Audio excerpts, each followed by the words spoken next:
Thank you, Mr. President. Mr. President, I rise on a question of privilege. Today, I believe the entire nation awaits the disposition of the matter in regard to the impeachment complaint filed against the Vice President, Sara Zimmerman Duterte. In the light of the recent but unanimous decision of the Supreme Court,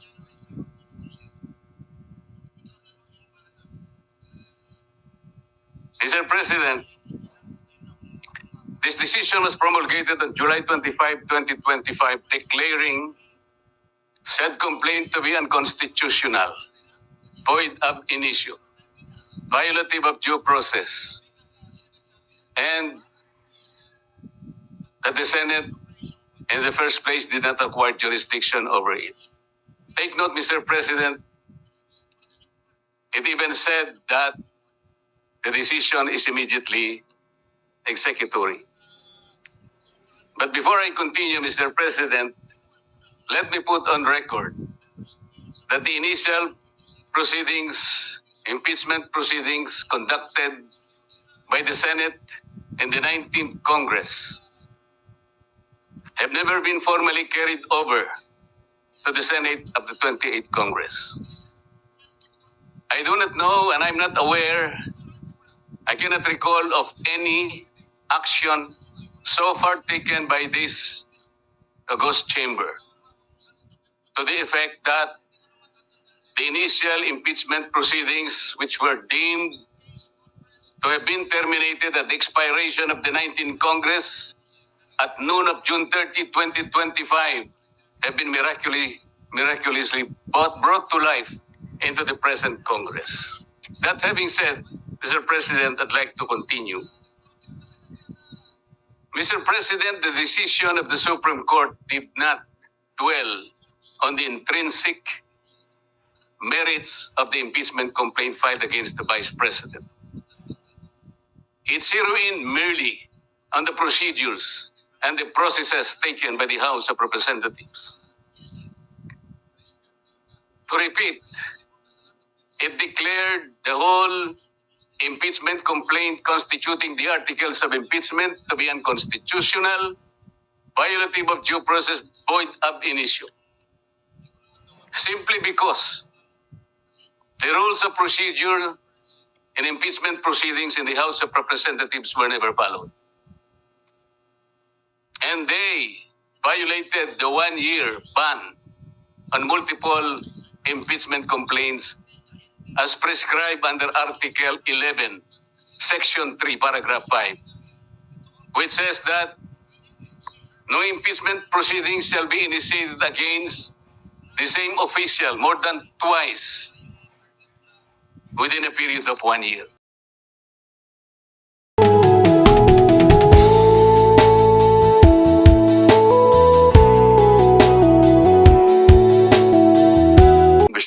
Gentleman from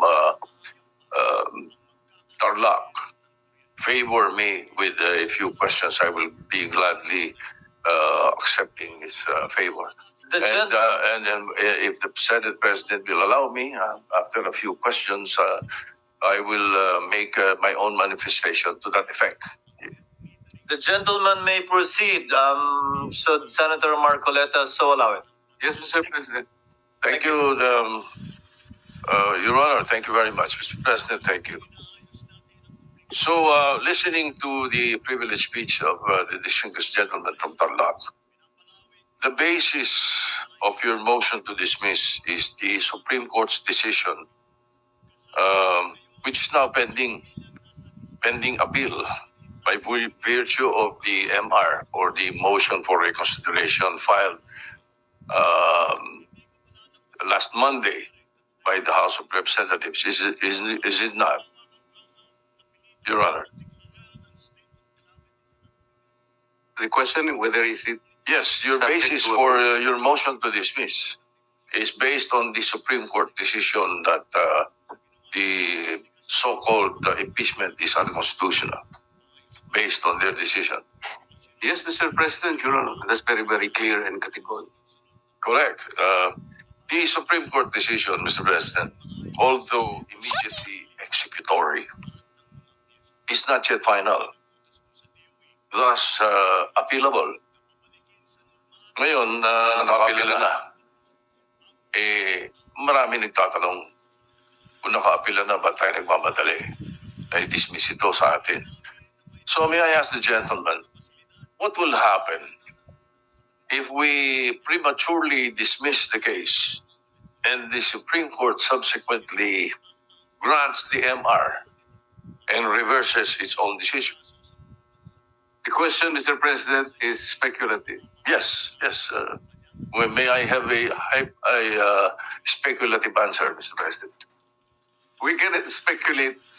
We can only guess, second guess, because on the basis of our experience as a practicing lawyer, Mr. President, ito pong ganitong klaseng desisyon, talaga pong wala na pong kaduda-duda na kahit po mag-file pa tayo ng motion for reconsideration. We are hoping against hope.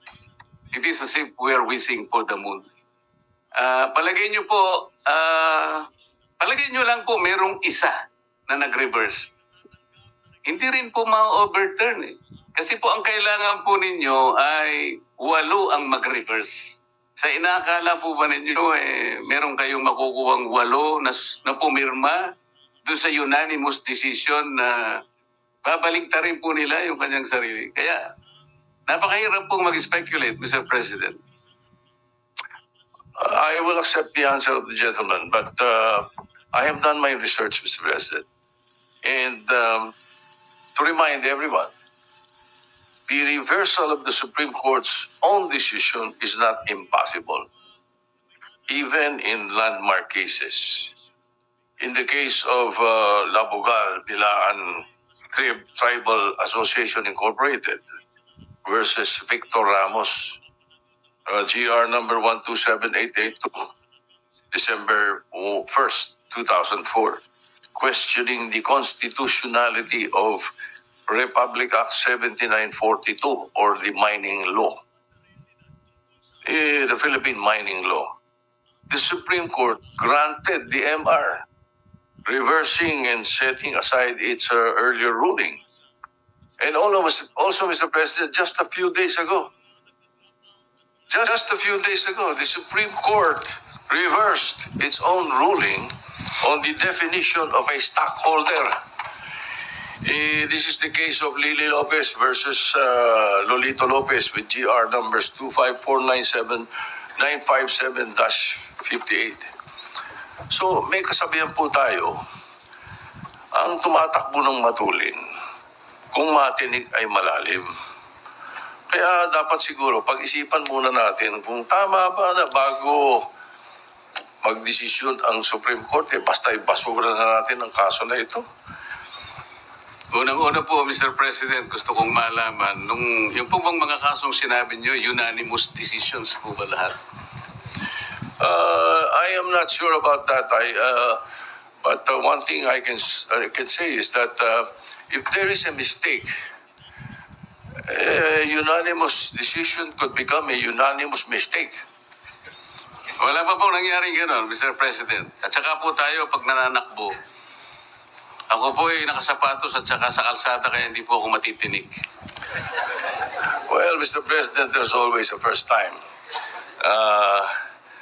Regardless of whether it's unanimous or not, unanimous decision does not bar an appeal or a reversal, Mr. President. That is one thing for sure. Now, secondly, where is the ball, Mr. President?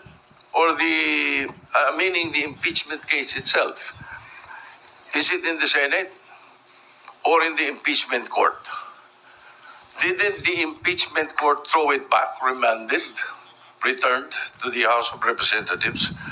So what are we dismissing in the Senate kung wala sa atin ang kaso? Can we continue hearing the case and dismissing it without the impeachment case in our hands? Can we throw the ball out when the ball is not in our possession? Siguro naman dapat magkaroon tayo ng tinatawag nating sense of proper sequencing of moves.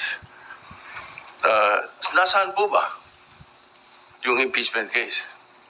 Mr. President, kanina po sa aking clarificatory statement, ang sabi ko nga po, yung ginawa pong initial proceedings noong 19th Congress Senate, yun po ay nangyari sa panahon po ng 19th Congress at lahat po yun ay naisantabi lahat sapagkat natapos nga po ang termino ng 19th Congress on June 30, 2024.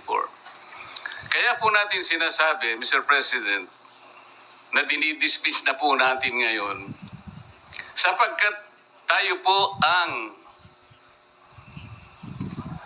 nasa lugar na sinasabihan ng Korte Suprema nung sabihin niyang ito ay immediately executory. Sino pong mag-i-execute nun? Hindi naman po i-execute yun ng House of Representatives. Maliwanag naman po na tayo lamang ang tinakdaan ng kataas-tahasang hukuman na gumawa ng paraan para isang tabi na po ang usaping ito sapagkat napagtibay nga nila na ito'y unconstitutional, void ab initio, at wala na po tayong jurisdiction para dito. Thank you, Mr. President. Your Honor, thank you. But as I said earlier, that because it is immediate and executory does not mean it's not appealable. Now, to continue, Mr. President, I hope you don't mind. I will be posing a question, but then I will be doing a manifestation based on this question that I will be posing. So I'm certain that the gentleman from Karalak has read the 97 pages ruling of the Supreme Court to come up with this motion. So the question is, must we agree on the statement of the decision of the Supreme Court on page 3, page 56, as basis that the one-year ban has set in? With that question, allow me to proceed with my manifestation with your permission, Mr. President. For the benefit of our colleagues, my colleagues, the last paragraph of page 3 states that, quote, since the 19th Congress terminated, the 3 impeachment complaints became enacted upon, end of quote. Again, this was reiterated in page 56, second paragraph of Roman numeral 5. It says, quote, the House of Representatives, however, was unable to act on the first 3 impeachment complaints because of the adjournment of the 19th Congress. To continue, for constitutional purposes, the first 3 complaints were effectively dismissed. In both instances, Mr. President, the Supreme Court was referring to the February 5, 2025 adjournment. But they have, erroneously believed that the said adjournment is the same adjournment with the sine die adjournment that ends a Congress. It is not. February 5 did not terminate the 19th Congress as stated in the decision. The sine die adjournment of the 19th Congress was on June 13, 2025, wherein the last session day was last June 11.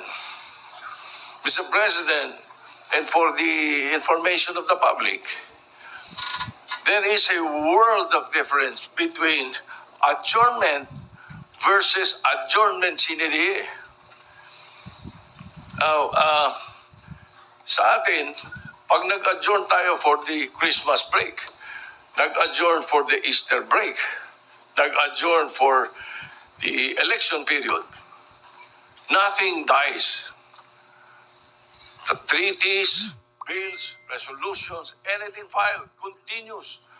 It does not, it is never archived. Well, perhaps the lawyers of the ponentes did not realize that, or they were not familiar with the rules of Congress. As I said, this is a world of difference. Now, this is a transcendental case. Ang laking constitutional issue. Wala man lang oral arguments, or at the very least, a consultation with some members of Congress or members of the bar na nakakaintindi ng rules ng Congress regarding the procedure.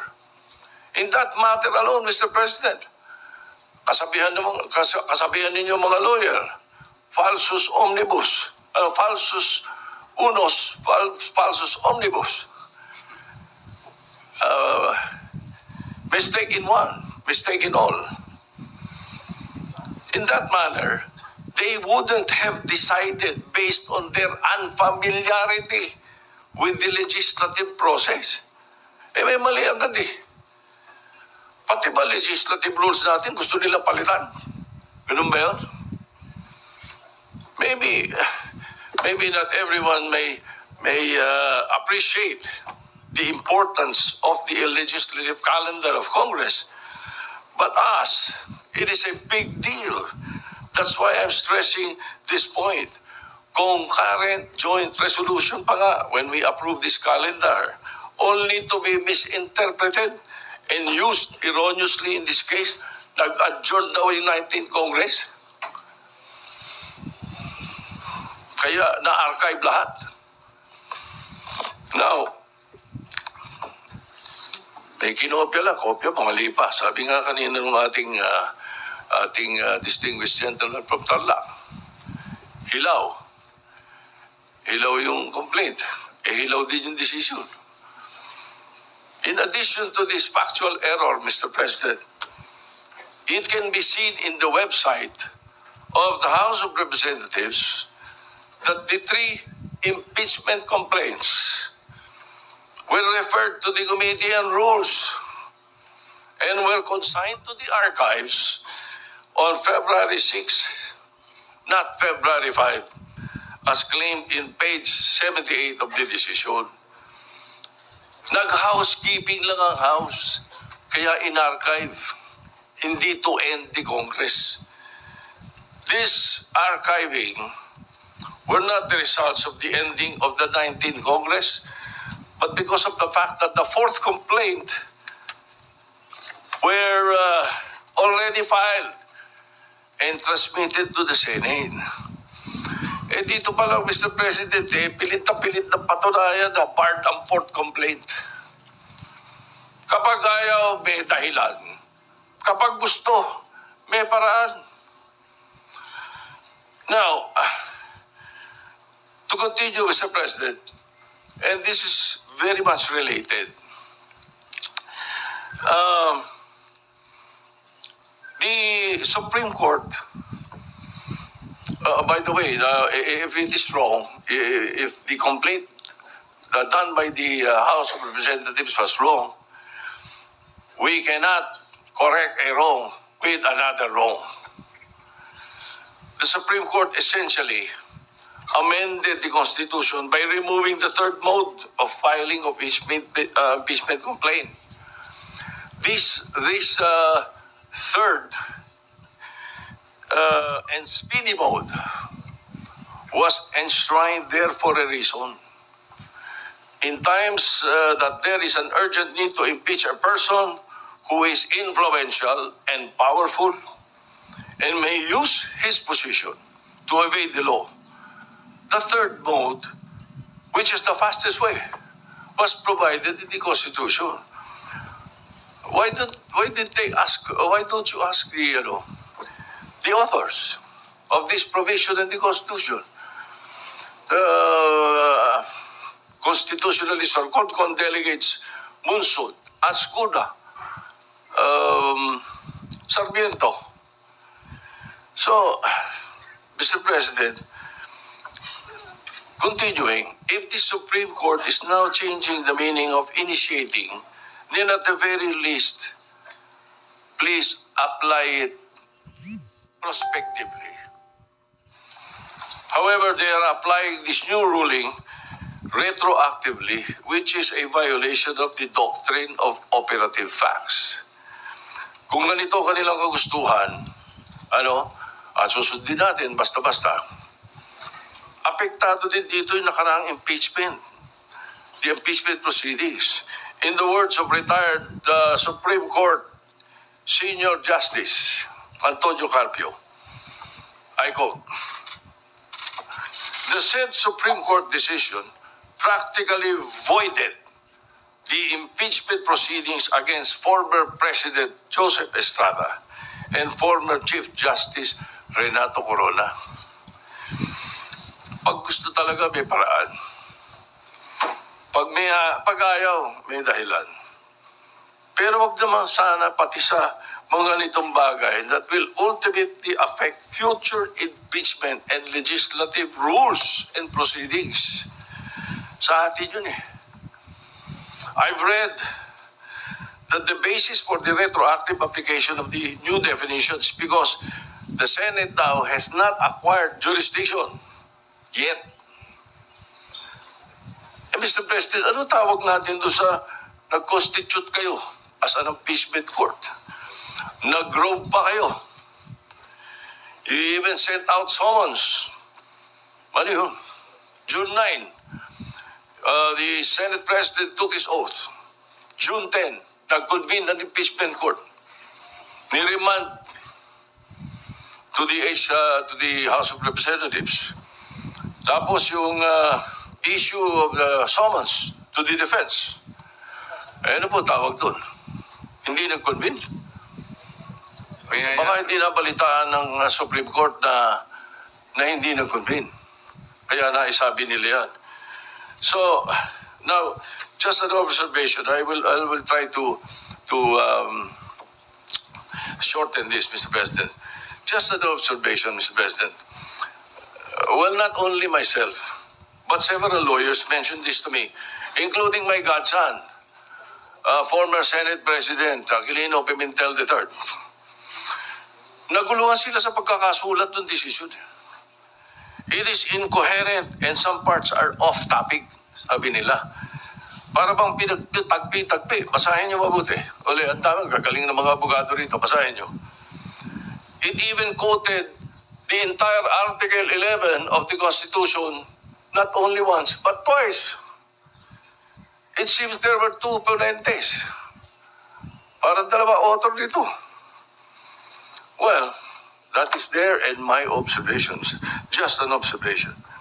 So, Mr. President, the personalities in this present impeachment case is of no moment to me. The Vice President is a friend of mine. The former President, President Duterte, has been my friend since 1988. Everybody knows that. What I'm pointing out is the danger of outright dismissing the impeachment proceedings by virtue of a decision that is not yet final and still pending appeal. Justice Leoded himself said, Mr. President, I quote, "The Supreme Court is not perfect. Citizens and academics certainly have the right to call attention to the fallibility of the courts." Tama po yun. There is no perfect institution. Even Supreme Court ka, pwede mag-commit ng grave abuse of discretion or culpable violation of the Constitution. A case decided unanimously does not mean that it is infallible. For all we know, it is a unanimous mistake. That again can be corrected by setting aside and reversing prior pronouncements. Again, they have filed, the HRP has, the Office of the Solicitor General has filed the MR last Monday. So, in this regard, we shall wait for the resolution of the MR.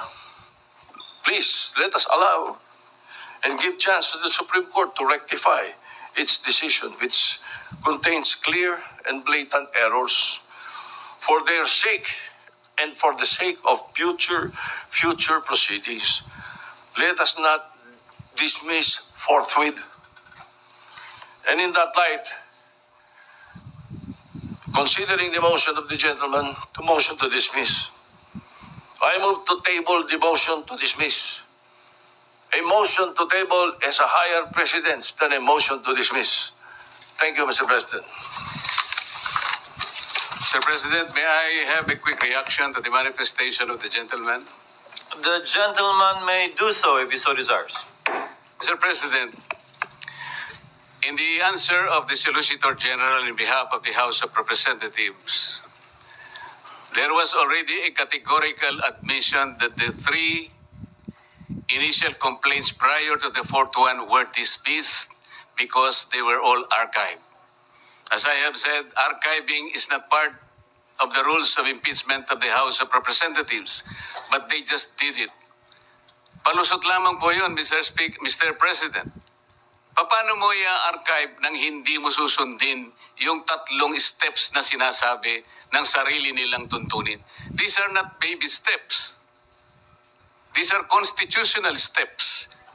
At kanina po ipinakita yung slides na yung inclusion in the 10th session day is constitutional. The referral to an appropriate committee is constitutional. There was no referral to any committee.